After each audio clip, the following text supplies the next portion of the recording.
Bonjour, je suis Solène et tu écoutes Vécu, le podcast qui transforme le vécu en ressources pour les autres. Ici, on parle de vrais parcours, de vraies épreuves, de ce que ça coûte et surtout de ce que ça construit. Parce que quoi que tu traverses, quelque part, quelqu'un l'a forcément déjà vécu. Aujourd'hui, je reçois Amy. Dans cet épisode, Amy va nous raconter son cheminement autour du désir d'enfant et surtout le choix profondément réfléchi de ne pas devenir mère.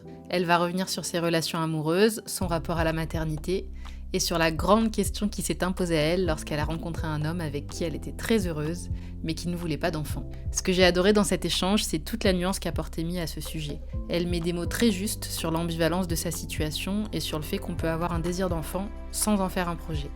Merci d'être là et maintenant, place à l'histoire d'Amy. Bonjour Amy, bienvenue sur le podcast Vécu. Merci beaucoup Solène pour l'invitation. Merci d'avoir accepté d'être mon invitée. Donc aujourd'hui, tu es mon invitée pour nous parler du désir d'enfant ou pas, donc ou pas dans ton cas. Je vais essayer de te présenter. Donc tu as pris la décision officiellement de ne pas avoir d'enfant il y a 3 ans.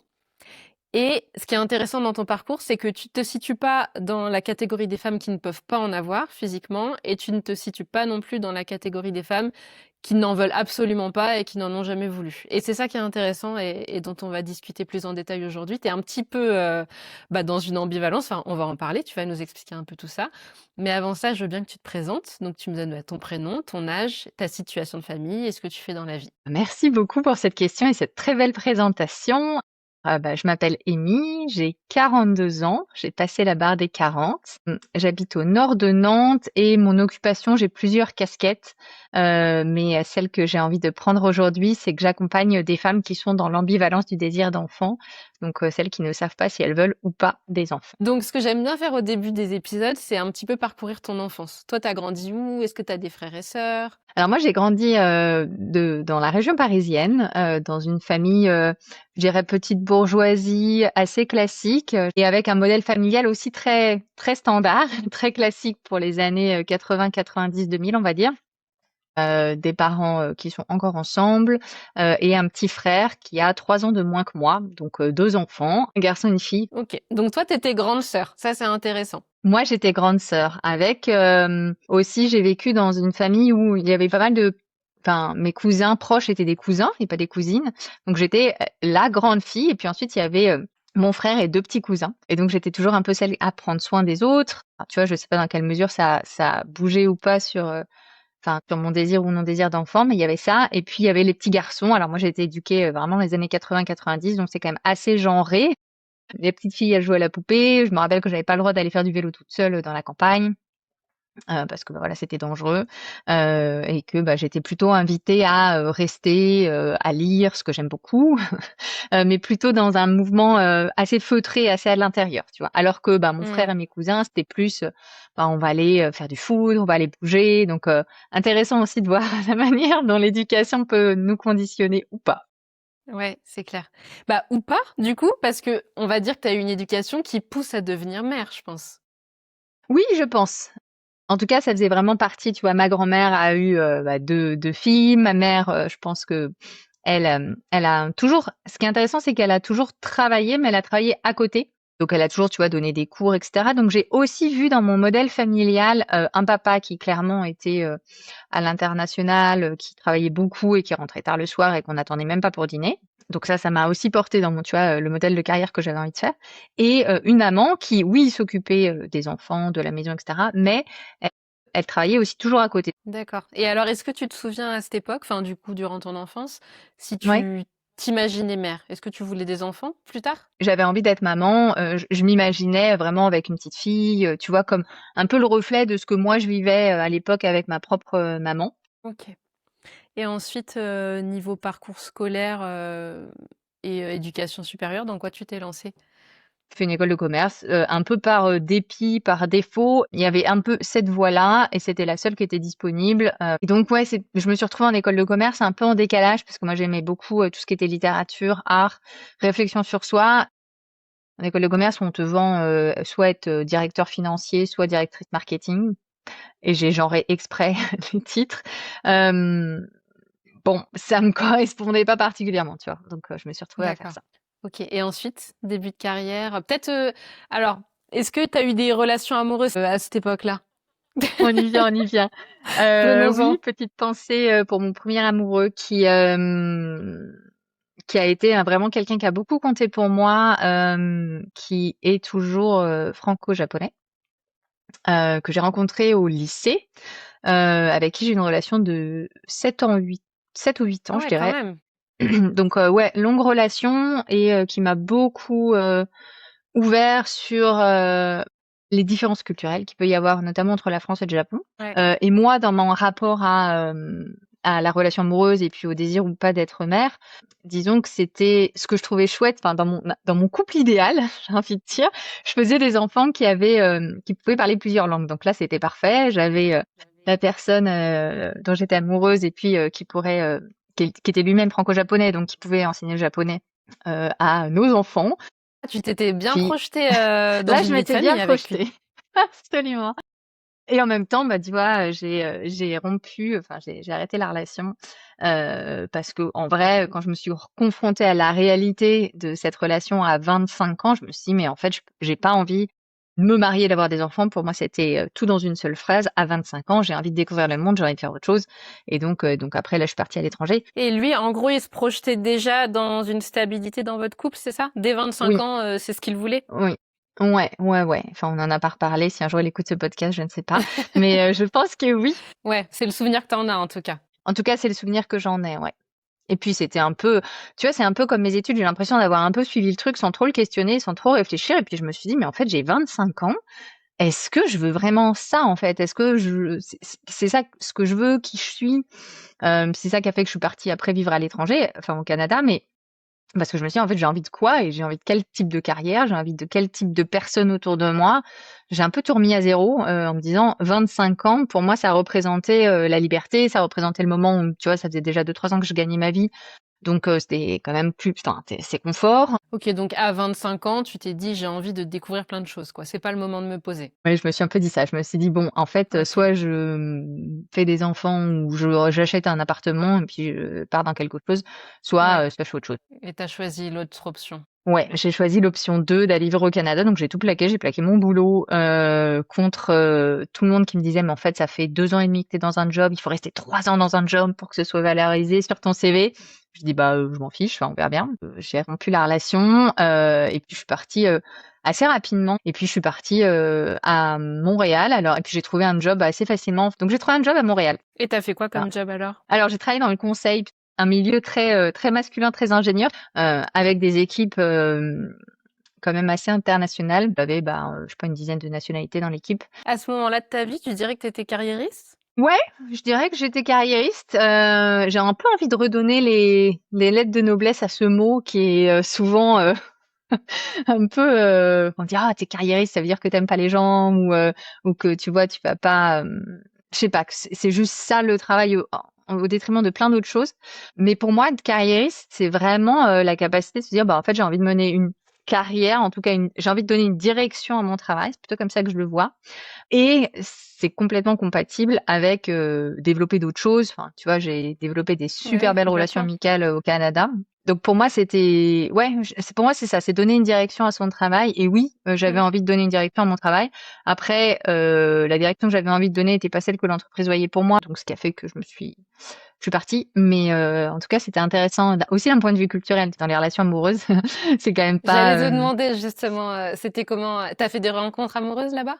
absolument. Bah, j'en ai un peu profité, hein. J'étais célibataire, j'étais toute seule, je me suis un peu amusée. J'avais pas du tout envie de relation sérieuse pour le coup. Ouais, bah après 7 ans de relation. Ouais, puis t'as envie de profiter un peu. Alors, ce qui était très intéressant, c'est alors, c'est ma perception.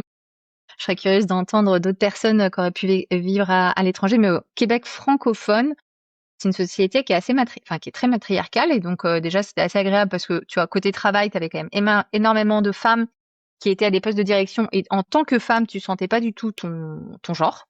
Et dans les rencontres amoureuses, c'est l'inverse, ce sont les femmes qui séduisent et pas les hommes par Ah, rapport c'est à la France. intéressant. Donc moi, compétence de séduction, j'étais à zéro, hein, en bonne française. Et donc bah, du coup, j'ai dû apprendre. Donc c'était intéressant aussi de voir qu'en fait, c'est pas toujours simple pour les hommes. Et c'est aussi intéressant parce que du coup, les hommes québécois, en tout cas de mon expérience, ils peuvent avoir un peu tendance à s'écraser un peu. En tout cas, il y a un rapport de pouvoir qui est pas du tout le même qu'en France. qui est complètement inversé et c'était, enfin, à l'époque, hein, donc entre 2010 et 2013. Donc, c'est aussi très intéressant à voir. Voilà, différent sur Québec anglophone et reste du Canada anglophone, où là on est plus sur des logiques qui sont, je dirais, plus transactionnelles d'un point de vue relationnel, c'est-à-dire que c'est cool, on est ensemble, on se fait du bien, mais ça veut pas dire qu'on est nécessairement officiellement, je mets des guillemets, ensemble. Pour être officiellement ensemble avec quelqu'un, c'est un truc que j'ai jamais compris. Il faut avoir une discussion avec ton partenaire ou ta partenaire, et puis il faut dire, voilà, on est officiellement ensemble. Est-ce que ça veut dire qu'on est exclusif, pas exclusif? Est-ce que ça veut dire que Mmh. je te présente à mes parents, etc. Donc il y a une espèce de contrat qui se fait. Alors que je me rappelle que Mmh. quand je suis rentrée en France, a priori, enfin en tout cas les relations que j'ai eues après, c'était bon bah t'es ensemble quoi. Tu vois bien si ça marche ou si ça marche pas, ou t'es exclusif ou pas, mais voilà quoi. Mais au Canada, il y a un truc de genre on est ensemble avec une petite étiquette, on est ensemble. Alors que bon bref, en vrai tu reviens, c'est la même chose. Hein. Tu couches ou tu couches pas, ou tu te bois ou tu te bois pas. Euh, mais c'était marrant de voir comment c'est labellisé Ouais. différemment. Et donc, tu as eu des relations uniquement comme ça pour le fun? Pas de relations où tu te projetais? J'ai vraiment pas eu de relation longue. Je voyageais beaucoup. T'as pas beaucoup le temps de développer quelque chose. J'ai fait des rencontres, tu vois, dans des hôtels, des trucs comme ça. C'est pas très fun. C'était intéressant par contre de voir bah, ce qui me plaisait ou ce qui me plaisait pas trop, tu vois, d'un point de vue aussi corporel, de voir ce qui te plaît là-dedans, de voir dans quel cadre aussi. Tu vois, si je repense au début de notre discussion, donc, que je me projetais avec telle ou telle personne, en fait là, j'étais vraiment presque dans l'excès inverse de me dire, bah, en fait, je me projette avec personne. C'est des gens qui sont très loin de moi, de mes valeurs. Enfin, moi, je suis en général assez attirée par des hommes qui aiment bien débattre des idées, des réflexions, et c'est pas trop la culture anglo-saxonne en tout cas. Oui, c'est très français, ça, Euh, je pense. c'est très latin, je dirais, parce que tu vois ce que j'ai eu comme échange après avec l'Italie, c'était autre chose, mais je te fais un petit teasing pour la suite. Mais en fait, les Français, ils aiment bien débattre, ils aiment bien réfléchir, ils aiment bien aller, tu vois. Mais ça, les Québécois, rien, c'est pas trop leur truc, quoi. Et donc du coup, c'est aussi quelque chose. Moi, je dis bon, bah en fait, moi, ça m'attire bien les gens comme ça, mais il n'y a pas, enfin, on n'arrive D'accord. pas à se rencontrer, quoi. Donc, t'es resté combien d'années au Canada? J'ai fêté mes 30 ans et je suis partie. D'accord. Ah, quand même. Ouais, ouais. Et vraiment, là, la question de la maternité, elle t'a pas traversé du tout sur cette période? Alors sur cette période, non, mais ensuite à 30 ans, je me suis quand même retrouvée face à un peu à une réalité. Je me disais, ben en fait j'ai 30 ans, j'ai pas de travail parce que j'avais démissionné, j'ai pas de mec, pas de relation, enfin pas, et j'ai même pas de maison, je sais même pas où est-ce que j'ai envie de vivre. Et donc je me suis dit, bah d'habitude les gens, ils ont au moins un des trois, ils ont au moins un endroit où vivre. C'est un bilan, j'ai l'impression que c'est le passage obligé à 30 ans, c'est où j'en suis et puis tu commences un peu à te comparer avec, tes amis qui, eux, Bah oui. peut-être construisent, ou une maison, ou une vie de famille, ou ouais, à la rigueur, une carrière stable. Oui, voilà, au moins ils avaient un des trois. Mais c'est vrai que je me suis complètement comparée. Tu vois, j'avais des bonnes amies qui avaient déjà acheté leur maison, qui étaient enceintes de leur premier enfant. Donc moi, je me disais, mais enfin, j'avais l'impression d'avoir 20 ans à 30 ans et du coup de me sentir complètement en décalage. Et en même temps, à cette période-là, enfin, pour la question de la maternité, il y avait quelque chose que je me suis dit a posteriori, tu vois, et qui, je pense, a quand même pas mal joué sur le fait que je sois partie du Canada. C'est de me dire, en fait, je vais pas rencontrer quelqu'un en Amérique du Nord avec qui ça va aller. Il me faut un Européen, entre guillemets. Il me faut quelqu'un, justement, avec qui je peux débattre, avec qui, mine de rien, on a une culture commune et construire quelque chose ensemble. Donc, je suis rentrée en France. J'ai posé mes affaires en France et j'ai cherché un job un peu partout.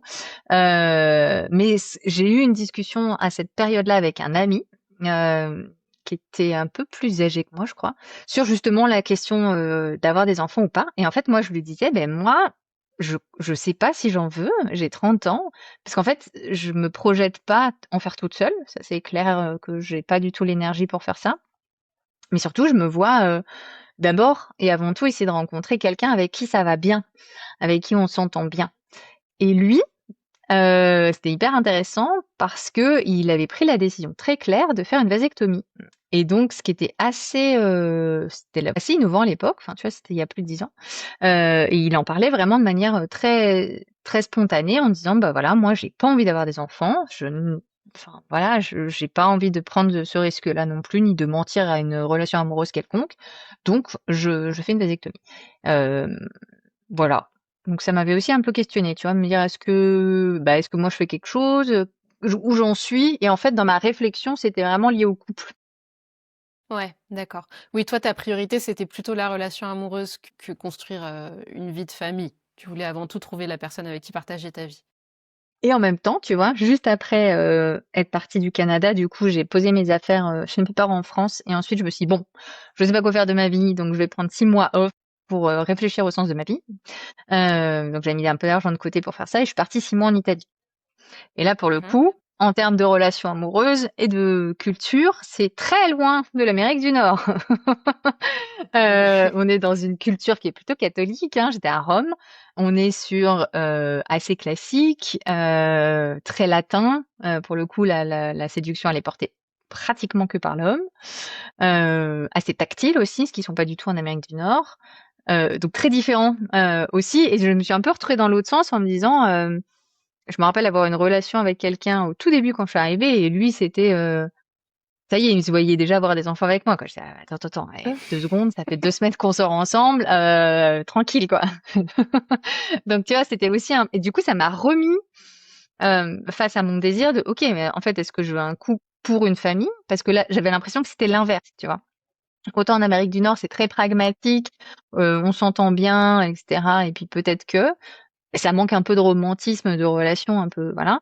Autant l'Italie, c'était vraiment, bah, tu rentres dedans et puis tu rentres dans la famille et puis tu fais partie de la famille. Et toi, tu te sentais comment, du coup, à 30 ans, avec des gens autour de toi qui se construisent, et toi, ouais, c'était quoi ton positionnement et puis ton ressenti surtout? Mon ressenti, c'était vraiment, enfin, en fait, je m'ennuyais dans mes relations amoureuses. Vraiment, intellectuellement, moi, je m'ennuyais, corporellement, je m'ennuyais, et donc je me disais bon ben, je ne peux sortir qu'avec des étrangers. Comme ça, on va pouvoir avoir des discussions en parlant d'autres langues. Puis moi, ça va me faire apprendre des langues. Donc je disais, enfin, en fait, enfin, c'est horrible quand je m'entends dire ça. Je me dis, mon Dieu, ça fait vraiment la nana qui instrumentalise les relations pour mieux apprendre à parler italien. Euh, mais déjà, c'est très efficace pour apprendre les langues. Euh, Mais en fait, tu vois, je me sentais complètement en décalage avec les gens autour de moi. En fait, je me disais, mais je vais jamais trouver une relation qui me va bien. Et en même temps, à cette période-là de ma vie, j'ai rencontré une excellente amie qui est toujours une amie très très proche aujourd'hui, qui était un peu dans la même démarche que moi. Enfin, en fait, qui était assez libre aussi dans ses rencontres, dans ses échanges, dans son mode de fonctionnement et de raisonnement et de questionnement sur le monde. Et donc, du coup, ça m'a aussi permis de me dire, bah en fait, tu sais quoi, c'est ok d'être comme ça, d'explorer. Et ça a commencé à vraiment tracer une ligne qui était un peu différente de celle de mes amis, en fait, parce que tous mes amis étaient en couple, pratiquement, soit avec un enfant, soit bientôt deux. Donc, Ah ouais, à 30 ans? Ils étaient assez... ouais, ben, ils étaient sortis ensemble vers 27 ans, et voilà, ouais, ou 32, quoi, je sais pas, attends. Ouais, parce que maintenant, ils commencent à être grands, les premiers. Ouais, en tout cas, ils étaient dans un couple et avec un désir d'enfant affirmé, assez clair. D'accord. Et donc toi, après tes 6 mois d'introspection, à voyager, qu'est-ce que Ouais. tu as fait? Bah, au bout d'un moment, j'avais plus d'argent sur mon compte en banque, donc bon, il a fallu trouver un job. Donc j'ai essayé de trouver un job, j'en ai trouvé un à Paris pour le coup, ce qui était pas prévu. Enfin, j'avais pas particulièrement envie d'être à Paris, mais c'était le job qui me convenait le mieux, qui était le plus chouette. Donc, donc j'ai accepté ce job-là, un peu en me disant bon bah des dizaines de milliers de touristes vont à Paris tous les ans. C'est quand même une ville qui est magnifique. Ce serait dommage de pas y vivre, tu vois, parce qu'en fait j'avais jamais vécu à Paris. Ma super amie que je m'étais faite là en Italie habitait aussi Paris, donc c'était l'occasion. Euh, et du coup de retrouver un peu les codes français et de la relation amoureuse et même les codes aussi au travail, tu vois. Ouais.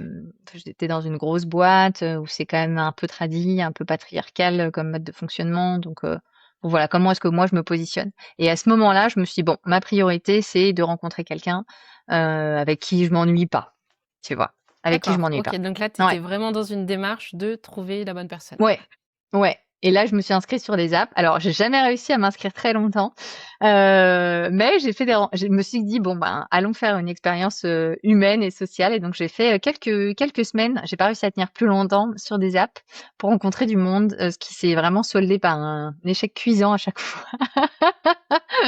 Mais c'était intéressant Et de. c'était quoi les profils que tu recherchais à l'époque? Donc plutôt des étrangers, mais qui étaient quand même latins parce que il faut débattre. Oh bah alors du coup, j'avais un petit jeu avec mon ami, enfin avec ma super, mon ami là, on se disait, je suis sortie avec telle personne, tel âge, telle nationalité. Du coup, je faisais un petit registre comme ça en me disant telle personne, tel âge, telle nationalité. C'était rigolo. Mais c'était plus des rencontres en fait, comme ça. Paris est quand même une ville assez internationale. Et après sur les apps, non, en fait, je rencontrais pas beaucoup d'étrangers. C'était plutôt des Français, donc c'était un peu ennuyant pour moi. C'est paradoxal parce que tu rentres en France en te disant il faut que je trouve quelqu'un un peu plus comme moi. Et une fois que tu es Ouais, en France, tu te dis non, en fait, non, je veux quelqu'un de différent. ouais. Ouais, ouais. Bah, je pense que c'est des manières aussi de s'auto-saboter, tu vois, de te dire, en fait, j'ai peur de m'engager avec quelqu'un. Euh, bon, est-ce que, tu vois, j'avais quand même un peu en toile de fond ma première relation amoureuse où je me disais, bah, en fait, c'était à la fois quelqu'un avec qui on comprenait les codes et qui avait l'aspect international. Je me disais, bon, bah, idéalement, tu vois. Mais, moi, ça me fait toujours rire quand je vois ça. Tu te dis, bon, il y a tous les critères. Et en fait, quand tu rencontres quelqu'un, c'est pas, bien sûr que c'est aucun de ces critères, enfin, bien sûr que c'est aucun de ces critères-là. S'il y en a, mais finalement, c'est pas ceux que tu as listés un peu de manière très pragmatique dans ta tête qui font que tu tombes amoureux ou que tu as envie de t'engager dans une relation. Donc voilà. D'accord. Donc, tu as bossé un petit peu à Paris, du coup, quelques années? Ouais, du coup, j'ai bossé quelques années dans une entreprise en énergie. C'était une chouette entreprise, un gros groupe dans lequel j'ai rencontré pas mal de personnes. Je faisais partie d'un réseau de jeunes moins de 37 ans. Donc moi, j'y ai bossé entre mes 31 et mes 30, je sais pas combien, 34, 35, un truc comme ça. Donc j'étais dans les moins de 37 en tout cas. Et l'idée, c'était de faire un peu du hacking à l'intérieur du grand groupe. Donc, on avait tout un petit groupe, on crée des événements entre nous, au sein du groupe, tu vois, pour pouvoir un peu remonter des idées un peu innovantes du terrain et tout. Donc ça m'a bien nourri. Ça m'a permis de rester dans le poste. Ah si, et du coup, je pense à quelqu'un avec qui je suis sortie, bah, un Italien justement, avec qui je suis sortie pendant plusieurs mois. Et en fait, je me suis rendu compte que bon, bah voilà, tu vois, t'avais beau avoir coché officiellement toutes les cases. Habite en France, donc c'est quand même pratique parce que je sortais qu'avec des personnes qui habitaient à l'étranger. Donc ça empêche un peu de construire une relation à long terme, sympa, etc. Italien, bon, en fait, ça marche pas, quoi. Avec le recul, tu dirais que c'était de l'auto-sabotage parce que tu avais peur de Ouais, t'engager? Ah ouais, je d'accord. pense. En fait, je suis quand même beaucoup sortie avec des gens. Enfin, je pense à deux personnes. Un qui était un Allemand qui habitait vraiment au milieu de l'Allemagne, mais vraiment, enfin pas, tu vois, pas facilement accessible. Et en fait, on avait juste rien à se dire, quoi. Enfin, c'était vraiment, non, ça servait à rien. Et un autre qui était un Italien qui habitait en Espagne. Non, je pense même à deux autres. Enfin, je suis sortie avec trois Italiens, un qui habitait en Espagne, un qui habitait en Argentine et un autre qui habitait en Italie. Donc bon, enfin, tu vois, au bout d'un moment, tu te dis, ouais, en vrai, c'est quand même un peu compliqué de sortir avec quelqu'un qui habite à l'autre bout du monde, quoi. Ça paraît pas très malin. Donc Hmm. oui, enfin, tu vois, même dans le moment, je me disais, mais attends, t'es un peu en train de t'auto-saboter quand même. Mais sur le moment, tu y croyais? Est-ce que tu te projetais dans une construction? Ouais, je Toujours, pense. je reviens toujours à la maternité, Ouais. mais tu t'imaginais avoir des enfants avec ces personnes-là? Oui. Ouais, ouais, ouais. Sauf l'allemand, mais pour d'autres raisons, parce que enfin, je me voyais pas en Allemagne. Je sais pas, il y avait un imaginaire qui était pas très rigolo. Mais à chaque fois, je me disais, ah, ça pourrait être sympa, tu vois. Je me voyais habiter à l'étranger, parler plusieurs langues, emmener mes enfants pour revenir en France. Tu vois, il y avait tout un imaginaire derrière ça, un peu complètement fantasmé en fait. Je me dis, mais pourquoi? Toi, ton schéma, c'était, je trouve quelqu'un qui vit à Paris, mais qui vient d'ailleurs, et on part vivre dans cet ailleurs avec Ouais, lui, et on fait des enfants. Ok.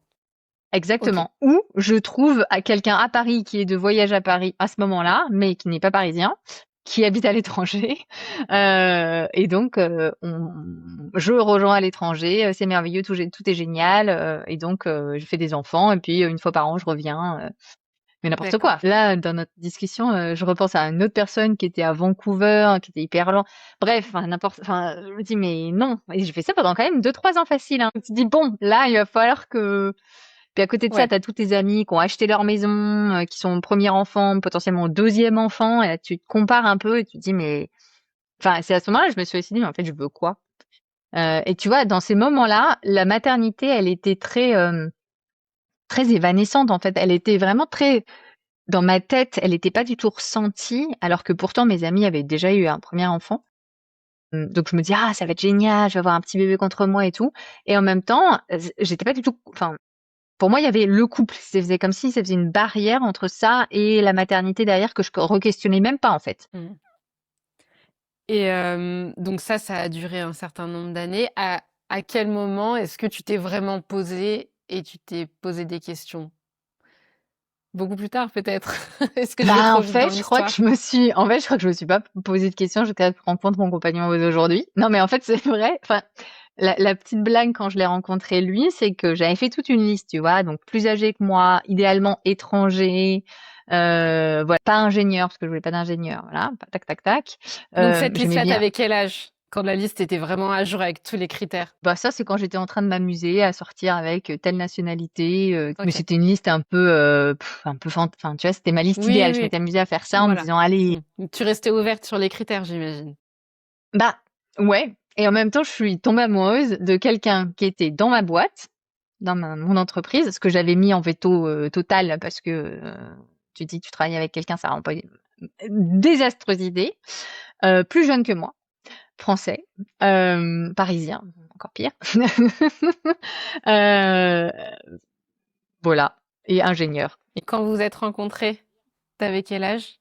Et quand on s'est rencontrés, j'avais 34 et lui avait 6 ans de moins que moi.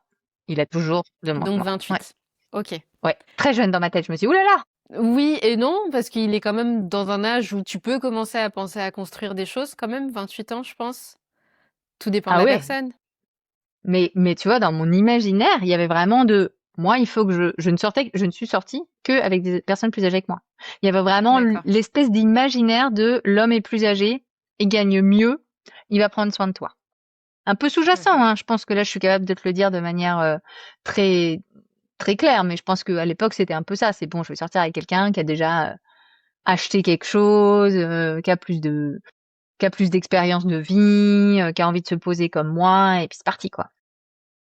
Donc quand tu le rencontres lui, c'est, à la base, c'est pas pour se projeter sur le long terme? Je Tu pense que te j'étais poses un peu peut-être pas la échaudée par mes question? relations. Ouais, en fait, j'étais un peu échaudée par toutes les relations d'avant, donc je me suis dit: «Bon, on verra bien ce qui se passe». C'était quelqu'un c'était vraiment une rencontre, qui s'est faite, assez, en fait, on était amis avant de sortir ensemble, et donc c'est quelqu'un que j'appréciais, avec qui j'aimais passer du temps.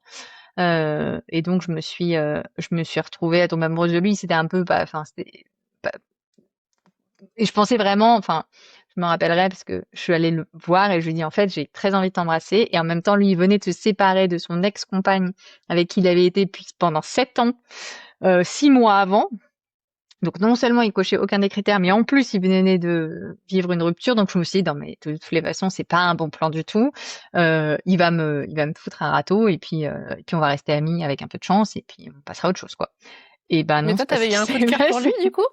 Ouais, ouais, j'ai vraiment eu un coup de cœur. Vraiment, je me suis dit: «Mais en fait, je suis complètement en train de tomber amoureuse, donc je vais lui dire, il va me dire que il me trouve super, mais que c'est pas le bon moment, et puis next, quoi». C'est l'expérience canadienne qui fait ça. Ah, j'ai appris, hein. Ouais, ouais. Je suis assez cash, moi, en général, dans les relations amoureuses. Quand il y a quelqu'un qui me plaît, je vais le dire, parce que je me dis que bon, bah, en fait, c'est pas très sympa de laisser l'autre faire. Puis c'est ma responsabilité aussi, si j'ai envie, tu vois, si Mmh. j'ai envie de tester quelque chose avec quelqu'un, bah, autant le dire, quoi. C'est pas très agréable OK. quand on se prend un râteau, on est d'accord. Et donc avec lui, je me projetais plus. En fait, j'avais décidé d'arrêter de me projeter. Je me suis dit: «Bon, on verra bien, jour le jour, comment, qu'est-ce que ça donnera?» Et alors? Mmh. Qu'est-ce que ça a donné? Et et alors déjà, donc à ce moment-là, donc moi j'étais dans mon truc relation simple, sereine, ça doit nécessairement ouvrir avec un désir de maternité. Et lui m'avait quand même prévenu, il m'avait dit mais juste que tu saches, je n'ai pas envie d'avoir d'enfant. Donc j'étais là: «Ah oui, oui, OK, très bien». Je t'écoute pas vraiment. Toi, tu t'es dit: «Ça va changer»? Je me suis complètement dit: «Ça va changer». Je me suis complètement dit: «Non mais en fait», tout ce qu'on a pu entendre, tu vois? il est plus jeune que moi, donc il va changer d'avis. C'est parce qu'il a pas trouvé la bonne femme avec qui il voudrait faire des enfants. Tu sais, vraiment des clichés où tu dis mais d'où ça sort ce truc? Alors je sais d'où ça sort, hein. Ça vient de des cercles amicaux, ça vient aussi de ce que j'ai pu entendre. Tu vois, il y a une espèce de croyance qui dit que quand t'es avec la bonne personne, ou si t'es la bonne femme pour lui ou si c'est le bon homme pour toi, alors ça va déclencher un désir de maternité. Donc moi, j'étais complètement biberonnée à ça. Et du coup, je me suis dit, bah, ça va changer, il va passer ses 30 ans, etc., etc. Et je me rappelle tout à fait d'une discussion qu'on a eue ensemble en revenant d'un week-end, en plus, en amoureux, où en fait, il m'a dit, mais en fait, je veux pas d'enfant. Donc moi, je dis, ah oui, oui, mais il me fait, non, non, juste que tu sois très au courant, je ne veux pas d'enfant. Donc Là, vous j'ai aviez vraiment combien de temps de pris, couple déjà? là, on avait 1 an et demi ensemble. Donc c'était pas Ok, donc énorme. c'était quand même. Ouais, mais quand même. Ouais, oui, oui, quand même. Puis on avait 2 ans d'amitié avant, quoi. Donc tu vois, là, tu Ouais. dis, ouf. Donc tu le connaissais très bien, tu savais si tu te projetais ou pas, quoi. Et là, moi, j'ai plus de 35 ans et je me dis, bon, tu vois, il y avait un peu ce truc-là de, mon Dieu, je suis trop vieille, qu'est-ce qui va... Enfin, j'ai investi du temps, de l'énergie dans cette relation, je l'aime accessoirement. Et là, il me redit, en fait, je vais être très claire avec toi, je ne veux pas d'enfant.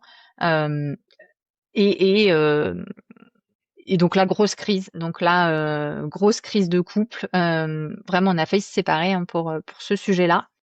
Et là, on s'est dit, bon, Parce que toi, tu lui as dit, moi, je veux des enfants. bah ouais. Je lui ai dit, bah en fait, moi, je veux des enfants. Et donc, du coup, on fait quoi? Est-ce que Et tu as donc, bah, on cherché s'est à retrouvés. questionner son non-désir d'enfant? Ou non, tu l'as pris pour acte? Alors en fait, on a fait, enfin oui et non. J'ai pas cherché à questionner en direct parce que lui, il a pas cherché à questionner en direct mon désir d'enfant. Donc je trouvais ça pas très juste, tu vois, que moi je questionne son non-désir et que lui questionne mon désir. Enfin, je me suis dit non. Par contre, il y avait 2 choses qui étaient claires. Il y avait le fait que j'étais amoureuse de lui et que j'avais pas envie de le quitter. Donc ça, j'étais quand même bien emmerdée. Et il y avait le fait que lui était très clair sur, en fait, je veux pas d'enfant. Et il avait, pour le coup, enfin, il l'avait énoncé, il avait toujours été clair là-dessus. Ouais, il te Donc l'a je dit pouvais pas lui depuis le début. reprocher, oui, je pouvais pas lui reprocher de pas me l'avoir dit. Enfin, tu vois, je pouvais juste m'en prendre à moi. Et donc à ce moment-là, grosse crise. Donc là, je me suis dit, bon, je fais quoi? Et en fait, on a fait un espèce de, au fur et à mesure des discussions, on s'est dit, bon, bah, on est très malheureux tous les deux, ça va pas du tout. Qu'est-ce qu'on fait de ce truc-là? Et je me rappelle très bien le moment où on s'est assis et on s'est dit, bon, plutôt que de le voir comme, toi, il faudrait que tu changes d'avis, ou moi, il faudrait que je te quitte, ou du coup, bah, c'est à moi de te quitter. Enfin, tu vois, on a essayé de, enfin, je sais pas comment dire, mais comme si on était assis tous les deux sur un banc et qu'on regardait la situation de l'extérieur. On se dit, bon, bah, on fait quoi, du coup? On est coincés tous les deux là-dedans.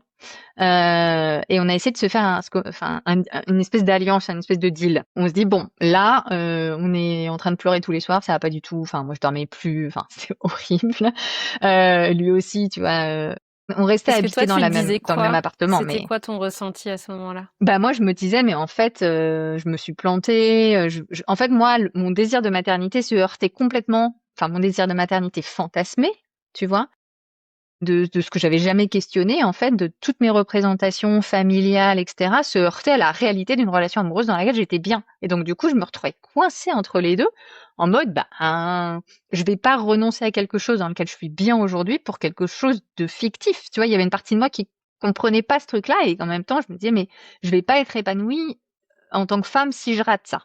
J'ai envie de vivre une maternité. Enfin, tu vois, j'ai des règles tous les mois. Merde. J'aimerais bien pouvoir vivre ce truc-là. J'avais mes amis qui avaient eu leurs enfants, que j'avais tenu dans les bras, avec qui je me sentais bien. Enfin, tu vois. Donc, je me disais, ben, ouais, j'ai envie de ça, quoi. Et en même temps, je me suis jamais dit, c'est un égoïste, il pense qu'à lui, tu vois. Ou je me suis jamais dit non plus, parce qu'on m'a quand même dit des trucs comme ça. Non, mais bon, t'oublies ta pilule. Je fais, non, je ferai jamais ça. Oui, ouais, on m'a quand même dit ça. Je dis, ah non, je ferai jamais ce genre de choses. Où on te raconte des histoires, je sais pas si ça t'est déjà arrivé à toi aussi, mais on te raconte, ah oui, moi je connais quelqu'un qui Oui, était dans le même cas que toi. Et puis en fait, elle est partie. Alors ça, on me l'a raconté, j'ai trouvé ça génial. Il voulait pas d'enfant. Elle est partie. Il s'est rendu compte que en fait, si. Et du coup, il est revenu avec toi. Moi, je dis, ah bah, moi, je fais pas ouais, ça. ok.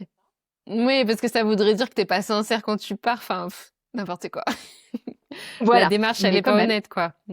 Non. Ouais, ouais, Puis, d'accord. enfin, Donc tout le monde y a été de sa petite analyse de la situation, quoi, sans l'avoir vécu ouais, du voilà, coup. c'est. Bah, surtout, comment est-ce que tu pourrais le convaincre d'avoir des enfants? Et moi, j'étais, ah bah, je vais Ouais, pas le d'accord. convaincre d'avoir des enfants. Enfin, je veux dire, il veut pas des enfants.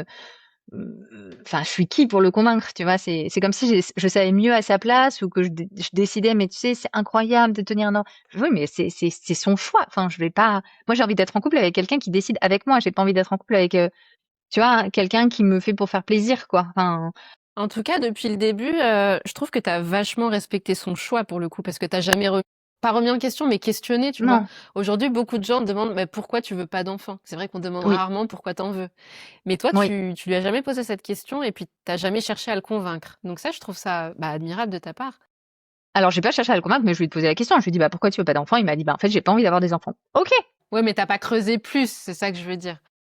Non, enfin, pour moi, c'est une envie de pas avoir d'enfants. Il y a une envie d'avoir des enfants. C'est ça. C'est pourquoi est-ce que t'aimes, enfin, pourquoi est-ce que t'as envie d'avoir des enfants? Ah, parce que je me suis toujours vue comme ça. Bah, ok. Tu vois, enfin, c'est un désir qui est très intime. Et donc, mais tu vois, à ce moment-là, par contre, de notre grosse crise, euh, on a proposé tous les deux un deal. On s'est dit, en fait, là, on dort plus depuis des mois. La première chose, c'est qu'on va arrêter de se poser la question tous les soirs et de se demander si tous les soirs on se sépare, parce qu'en fait, c'est pas possible.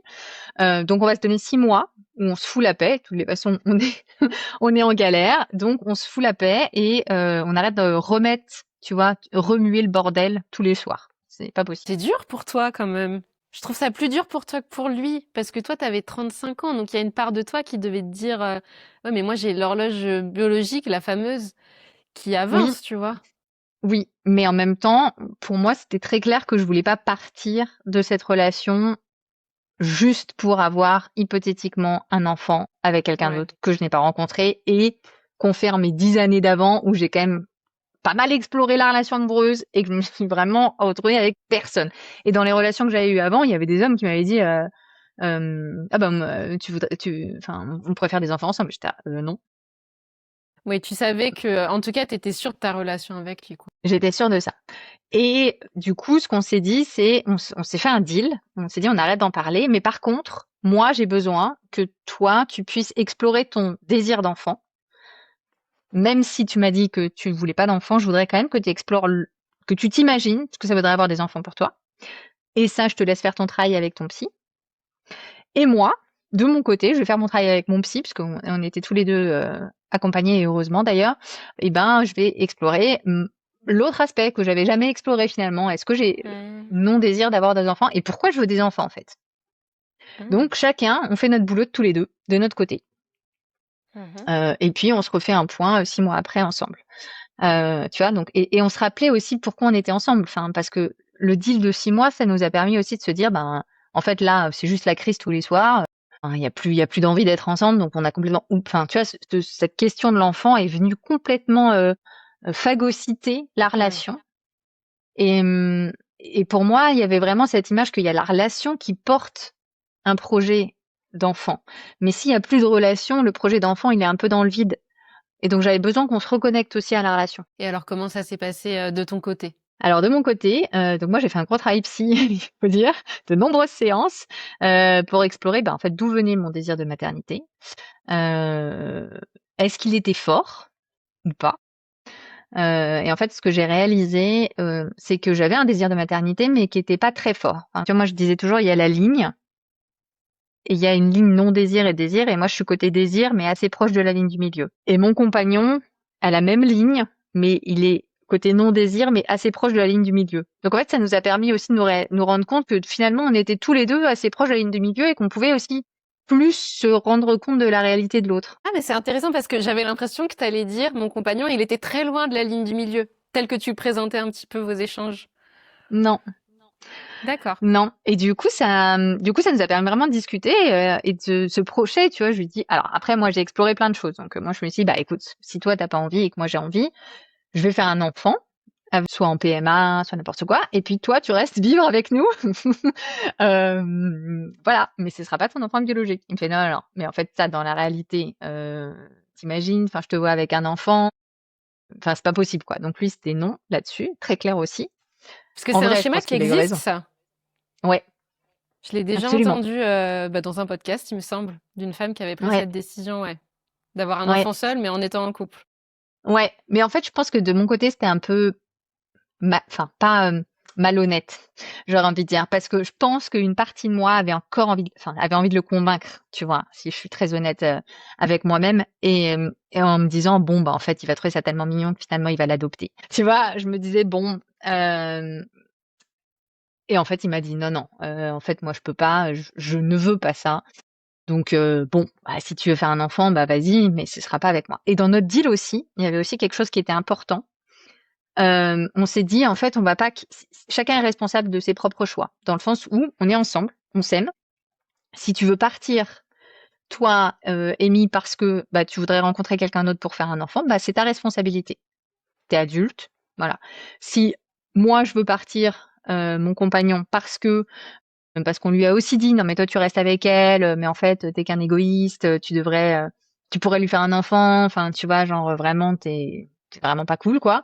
Euh, Lui il a aussi dit bah en fait si moi j'ai envie de rester avec toi, mais si je pars c'est pour moi, c'est pas à ta place, tu vois, c'est pas je pars pas en disant je te sauve de notre relation, grâce à moi tu vas pouvoir rencontrer quelqu'un d'autre et faire un enfant. Pour moi c'était fondamental en fait. C'est Ouais, chacun est ouais, ouais. responsable. On est dans une relation, on est deux adultes, on a envie d'être ensemble. Et si moi, mon envie de faire un enfant, elle est plus grande que mon envie d'être avec cette personne-là, bah c'est ma responsabilité. Je suis adulte, je sors. Mmh. Et c'est intéressant parce que tu as abordé rapidement le fait que l'entourage lui mettait aussi la pression à lui. Oui, Votre entourage, oui. comment il a réagi à cette situation? Vous en avez parlé Alors autour de déjà, vous? pas trop. Au moment de la grosse crise, je me rappelle avoir appelé une amie vraiment pour lui dire que j'avais vraiment pas quoi faire et que je me sentais pas bien. Et elle a eu vraiment beaucoup d'écoute. Elle m'a pas du tout donné de conseils et ça, c'était très précieux. Tu as des gens qui disent ah non mais moi tu pourrais lui mettre un bébé dans les bras, voir comment tu pourrais le convaincre. Tu vois, elle était vraiment plus à me renvoyer de qu'est-ce que tu veux. Ça, c'était vraiment précieux. Et de son côté à lui, je pense pas qu'il en ait parlé.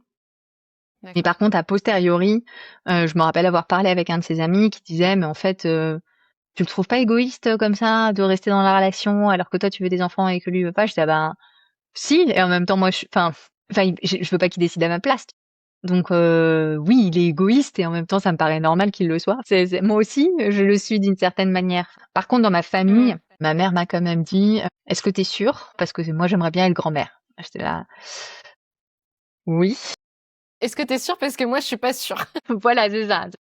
Et en même temps, tu vois, dans mon désir de maternité, il était quand même très lié au fait que j'avais envie de me rapprocher de ma mère et qu'en fait, il y a une partie du désir de maternité qui est pas portée par moi vraiment, mais qui était portée par l'envie de faire plaisir, l'envie de rester dans la lignée maternelle.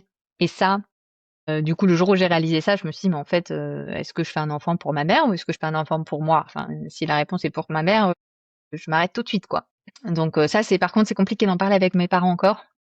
Je pense que eux, bah, sont déçus et puis ils aiment bien, tu vois, le rôle d'être grands-parents. Enfin, je pense que c'est très chouette et donc, bah, d'une certaine manière, je les prive de cette relation-là. Donc voilà. Il y a aussi l'impact que ça peut avoir sur l'environnement proche. Toi, tu te sens un petit peu coupable de cette situation ou tu es détachée de ça? Bah non, non. Enfin, alors ni l'un ni l'autre. C'est d'ailleurs, je me sens pas coupable dans le sens où bah c'est mon choix et tu vois, c'est voilà. Mais par contre, ça a un impact sur eux et ça, je m'en sens plus, enfin responsable, oui, tu vois, dans le sens où bah oui, je sais que ça les a rendus tristes et moi, ça me rend pas particulièrement joyeuse de savoir que ça les rend tristes. Mmh. Ouais. Ce qui est difficile, c'est plus d'essayer, tu vois, de parler autour de ce sujet-là et de leur, je sais pas si c'est leur faire comprendre que malgré le fait que j'ai eu envie d'avoir des enfants, bah j'ai fait le choix de pas en avoir. Et que ce choix-là de pas en avoir, c'est pas un choix pour mon compagnon, c'est un choix que j'ai fait pour moi, dans le cadre de la C'est comme relation. ça que tu le Ouais, présentes comme en ça fait, maintenant? oui, parce qu'en fait, je vais jamais dire j'ai fait le choix de pas avoir d'enfant pour telle personne. Enfin, je trouve ça dégueulasse de faire porter mon choix à quelqu'un d'autre. C'est mon choix, j'ai pesé, enfin, j'ai pas pesé le pour et le contre, mais j'ai vraiment exploré les deux aspects. Je me suis vraiment positionnée, tu vois, je me suis vraiment dit, bah, est-ce que j'ai envie d'avoir des enfants? Voilà ce que ça va impliquer. Est-ce que j'ai pas envie d'avoir des enfants? Voilà ce que ça va impliquer. Dans les deux cas, ça implique un deuil énorme.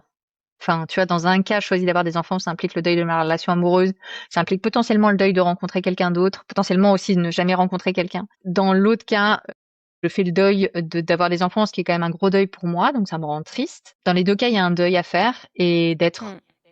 pas OK avec ça, mais de pouvoir le traverser et me dire, bah voilà, ça me rend encore aujourd'hui triste de me dire que j'aurai jamais d'enfant.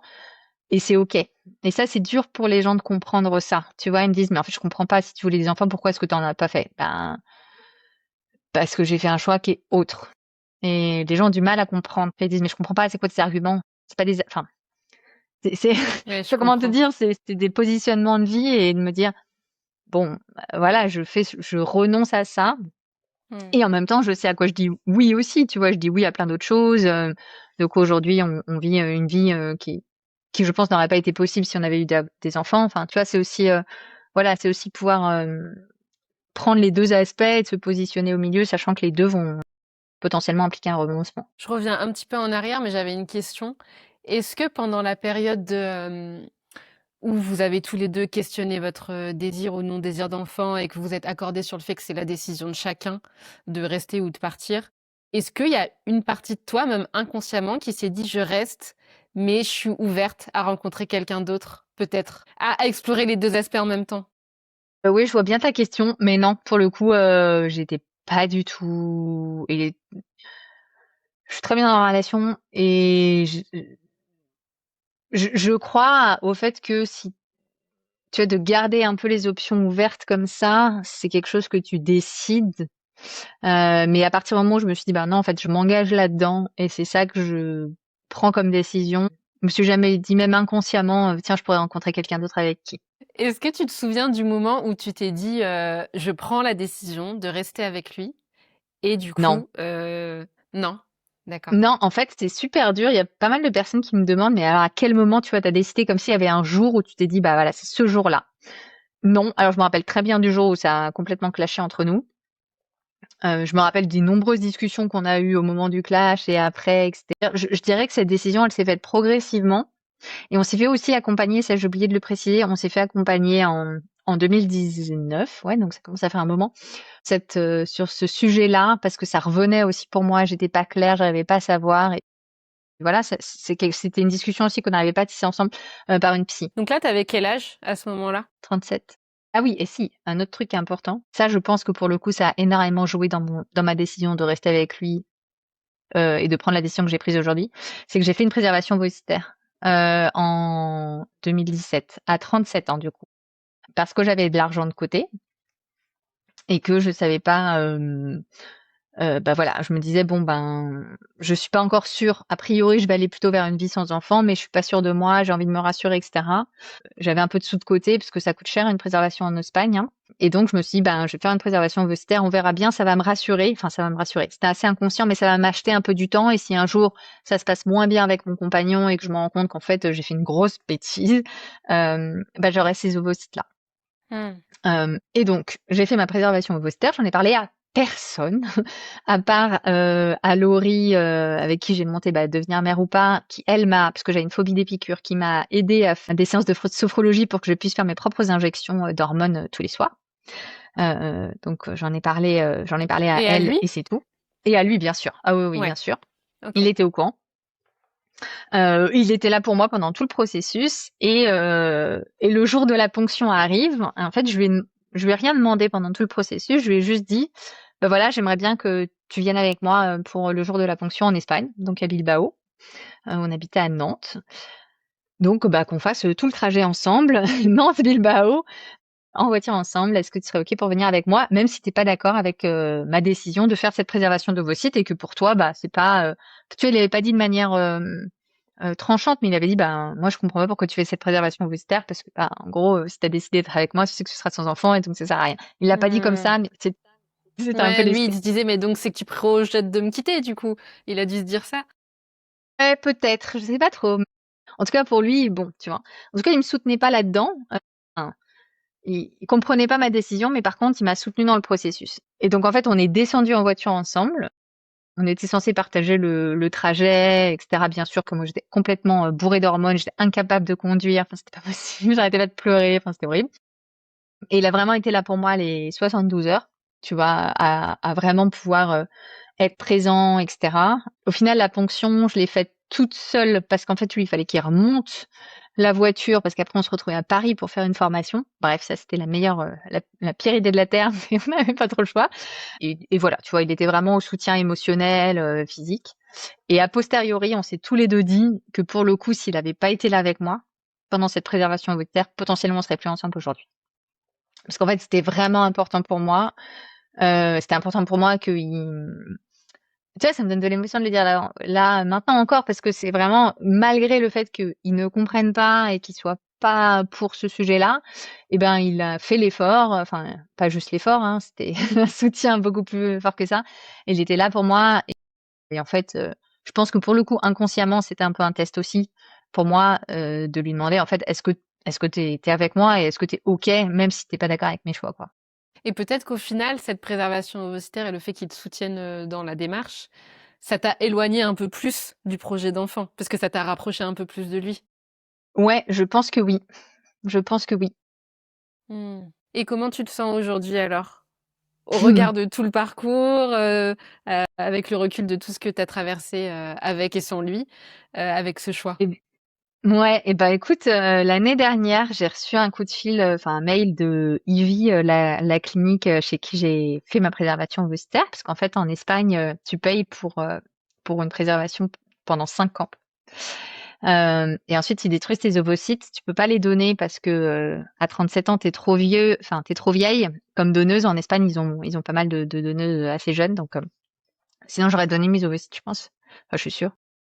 Et donc ils m'ont demandé, est-ce que vous voulez continuer à payer, en gros, pour garder vos ovocytes, ou est-ce que vous voulez les détruire? Et c'était dur pour moi, en fait, de prendre la décision, mine de rien, parce que tu vois, tu te dis, j'acte. Enfin, j'acte que je me servirai pas de ces ovocytes, que j'ai pris la décision aujourd'hui, qu'il y a toujours la part de tristesse dont je te parlais tout à l'heure, le deuil qu'il a et qui sera là toute ma vie, je pense.